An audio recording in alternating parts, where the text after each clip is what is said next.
নমস্কার বন্ধুরা, আমি মৌসুমি। আমার চ্যানেলে সবাইকে স্বাগত। আজকে আমি করব চিকেন কারি। আমি চিকেন কারিটা আলু দিয়ে করব। এর জন্য প্রথমে আলুগুলোকে লাল লাল করে ভেজে তুলে নেব।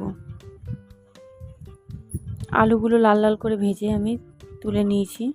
এরপর ওই তেলের মধ্যে দিয়ে দেবো পেঁয়াজ কুচি।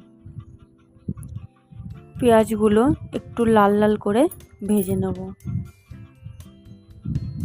এরপর ওর মধ্যে দিয়ে দেবো আদা রসুন থেতো করে। আমি ওটা মিহি করে বাটিনি, হামানদিস্তায় থেতে নিয়েছি। এরপর দিয়ে দেবো একে একে গুঁড়ো মশলা, জিরে গুঁড়ো, লঙ্কার গুঁড়ো, ধনে গুঁড়ো ও হলুদ। এবার মশলাটাকে সামান্য নাড়িয়ে একটু জল দিয়ে দেবো।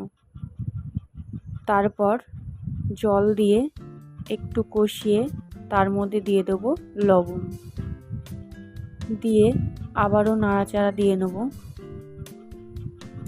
মশলাটা কষানো হয়ে গেলে ওর মধ্যে দিয়ে দেব মাংসটা।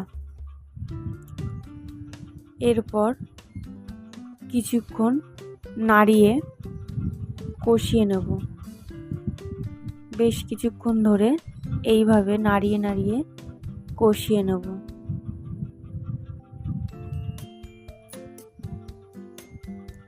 সামান্য গোলমরিচ গুঁড়ো দিয়ে দেবো। এরপর আবারও নাড়িয়ে ঢাকা দিয়ে দেবো। ঢাকা দিয়ে 5 মিনিট পর ঢাকা আগলা করে